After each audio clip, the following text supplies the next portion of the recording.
का hi guys, आप सभी का अपने चैनल पर एक बार फिर से बहुत बहुत स्वागत है। गाइस, आज की स्टोरी बहुत धमाकेदार होने वाली है, बहुत बिंदास है, बहुत नॉलेजफुल है। सो गाइस, इस वीडियो को पूरा जरूर देखें। तो चलिए मैं आपको सबसे पहले थोड़ा बता देता हूँ कि आप इस स्टोरी में क्या सीखोगे, ऐसी क्या बात है। सो गाइस, इस स्टोरी में एक टीक का पेड़ है, यानी कि एक सागौन का पेड़ है, और एक हर्ब हर्ब यानी एक कोमल और छोटा सा पौधा है, जिनके बीच एक बहस होती है कि कौन ज़्यादा मजबूत है, कौन कमज़ोर है। सो गाइस, इसमें बहुत अच्छे अच्छे वर्ड हैं इंग्लिश के, और एक बहुत अच्छी बड़ी सीख है जो आप सीख पाओगे। यदि आप इस वीडियो को लास्ट तक देखते हो, पूरा देखते हो, तो आपको बहुत कुछ नॉलेज मिलने वाला है, और साथ साथ आपकी इंग्लिश भी बहुत अच्छी होगी। और मैं आपको एक एक लाइन और एक एक वर्ड का हिंदी में कैसे ट्रांसलेट करें, ये सारा कुछ मैं आपको बताऊंगा। सो गाइस, चलिए इस वीडियो को हम शुरू करते हैं। तो सबसे पहले देखिए, इसका टाइटल है स्ट्रॉन्ग और वीक। तो स्ट्रॉन्ग यानी मजबूत, और यानी अथवा या वीक यानी कमज़ोर। राइट, ये तो बहुत कॉमन वर्ड्स थे गाइस, जो आप अमूमन जानते होंगे।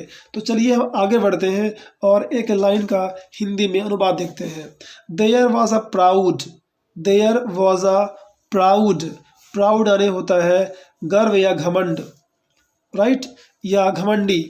तो there was a proud teak, teak यानी सागौन का पेड़।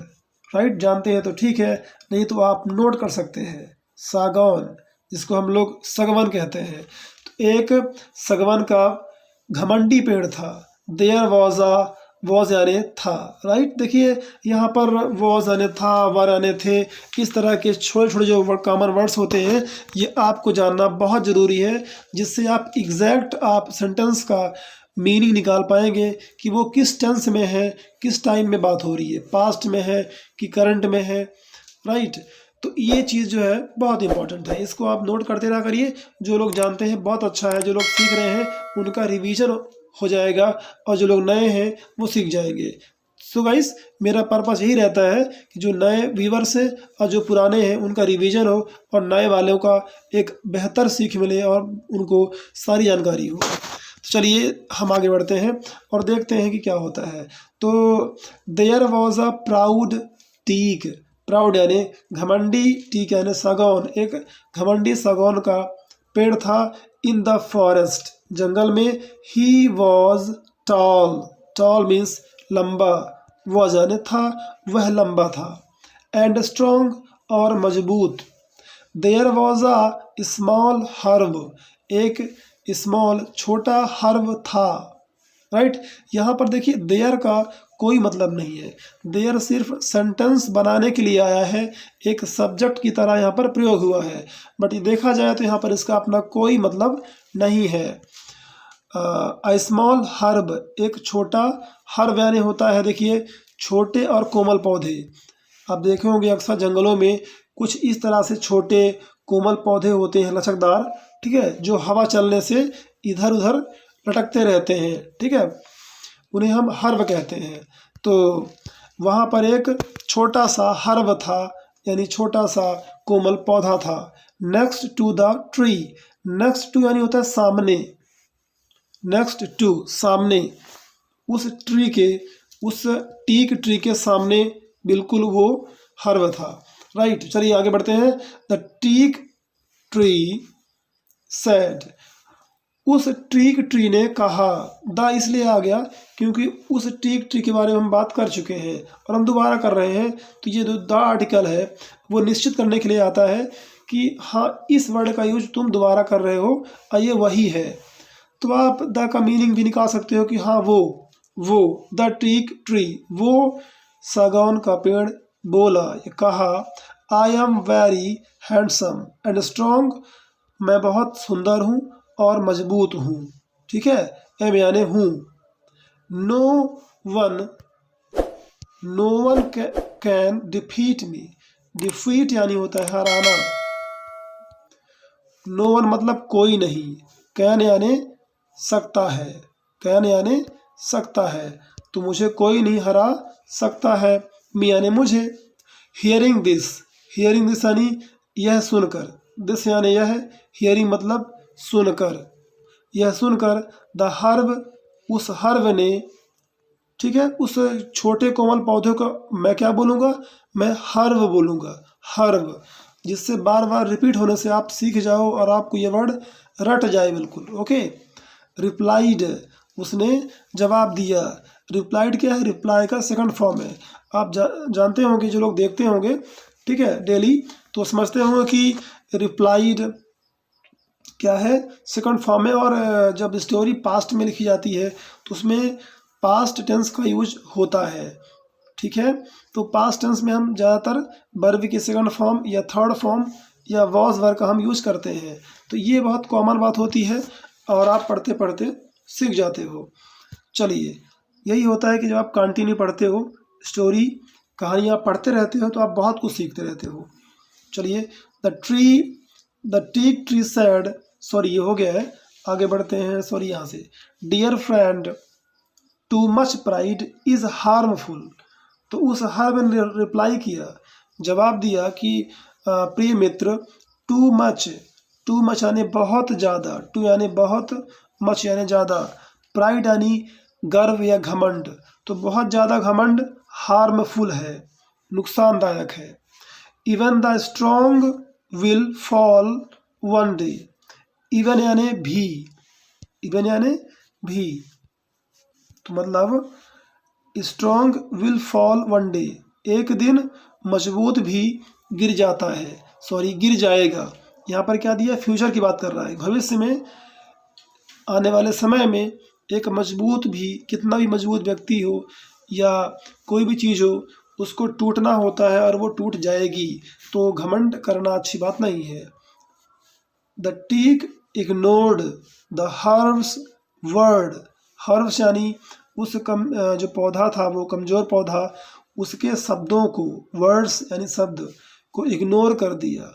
इग्नोर्ड यानी नज़रअंदाज कर दिया उस टीक ट्री ने, सागौन ने। He continued to praise himself, he continued मतलब कि वह करता रहा, वो बताता रहा अपनी बड़ाई, हिमसेल्फ यानी स्वयं, प्रेज यानी प्रशंसा, वो अपनी स्वयं की प्रशंसा कंटिन्यू बताता रहा। आइए देखते हैं फिर क्या होता है। The strong wind blue, strong wind यानी मजबूत हवा, ब्ल्यू यानी बही, ठीक है, क्योंकि ये एक्चुअली ब्लो का सेकंड फॉर्म है। ब्लो यानी होता है बहना, जैसे हवा का बहना और पानी का बहना, है ना। तो बेसिकली ये हवा के लिए यूज होता है। तो ये सेकंड फॉर्म है, क्योंकि सिंपल पास्ट में यूज़ किया गया है। तो एक मजबूत हवा बही। नेक्स्ट क्या होता है, the teak stood firmly, firmly यानी मजबूती से, स्टूड यानी खड़ा रहा, वह मजबूती से खड़ा रहा।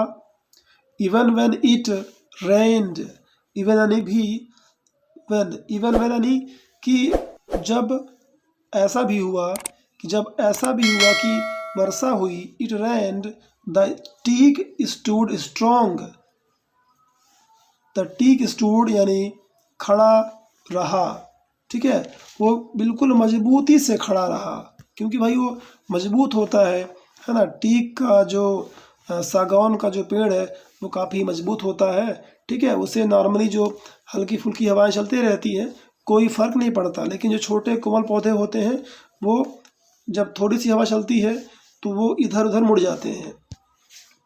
Bye spreading its leaves, spreading its leaves, leaves यानी पत्तियाँ, स्प्रेडिंग यानी फैलाना, तो उसकी पत्तियाँ यहाँ वहाँ फैल गई, ठीक है, और वो वहीं पर रहा, उसमें ज़रा सा भी झुकाव नहीं आया। नेक्स्ट देखिए, आगे है अ स्ट्रॉन्ग विंड ब्लू, ये तो हो चुका है।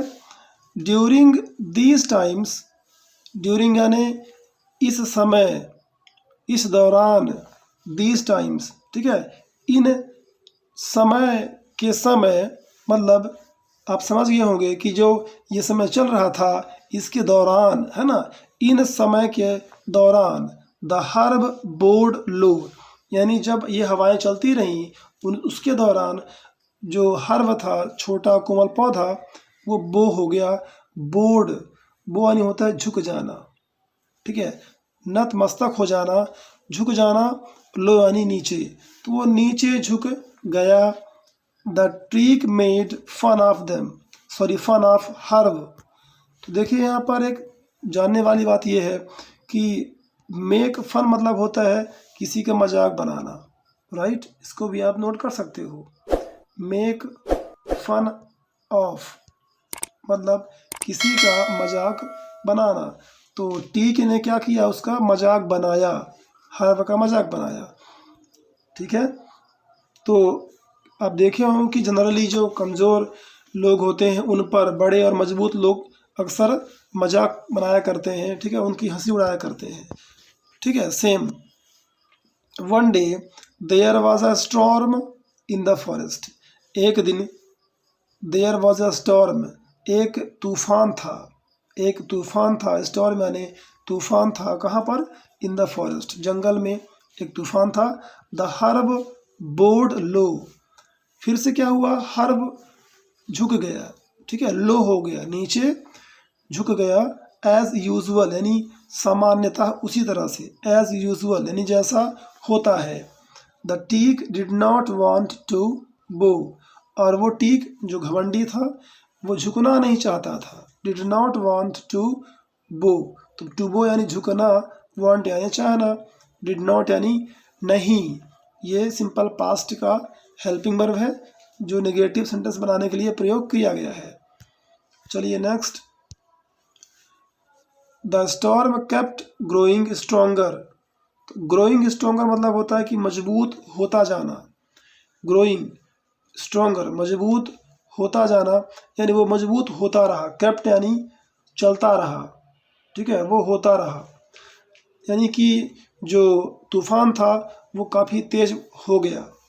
The teak could no longer bear it. यहाँ पर देखिए आपको सीखने के लिए बहुत अच्छे वर्ड हैं। कुड नो लॉन्गर, कुड यानी होता है सका या पाया, राइट, सका या पाया, आप ये नोट कर सकते हो।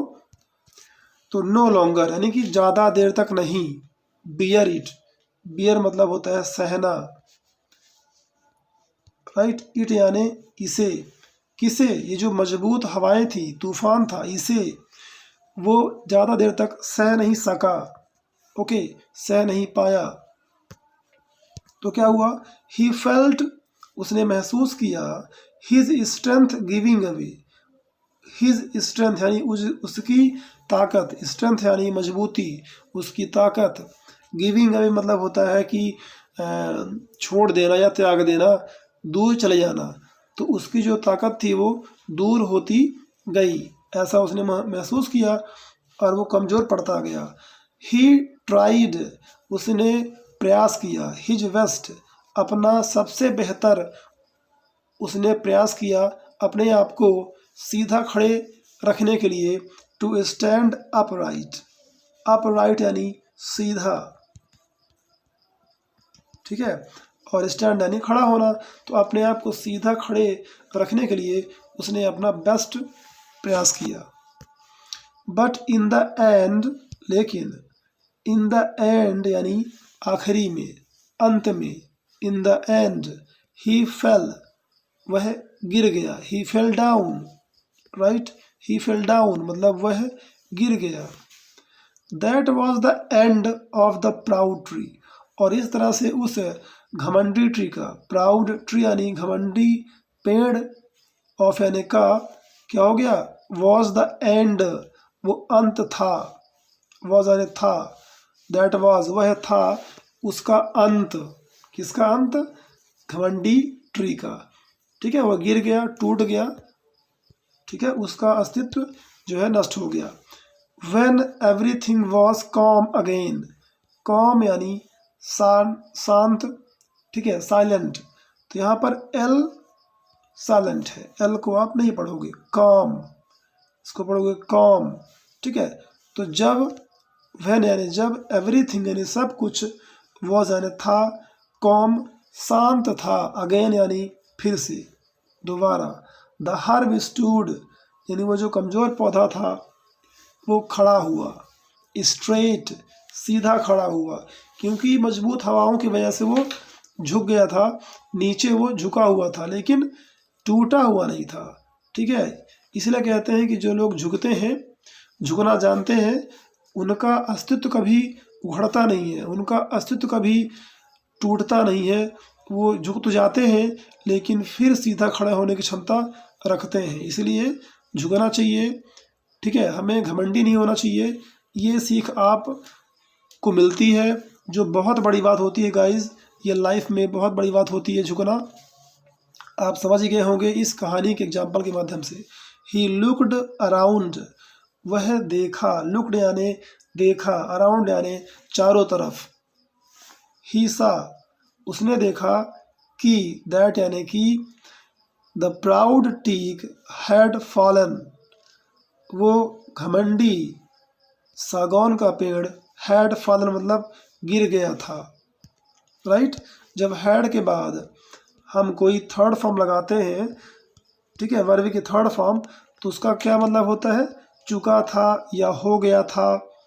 राइट, तो वो गिर गया था और नष्ट हो गया था। सो गाइस, कैसा लगा आपको कमेंट करके ज़रूर बताएं, और गाइस वीडियो को लाइक करना मत भूलें प्लीज़। ठीक है, आप लाइक दे सकते हैं, आपके लाइक देने से हमें आत्मविश्वास मिलता है और मैं आपके लिए निरंतर प्रयास करता ही रहूँगा। सो गाइस, वीडियो को यहाँ तक देखने के लिए बहुत बहुत धन्यवाद।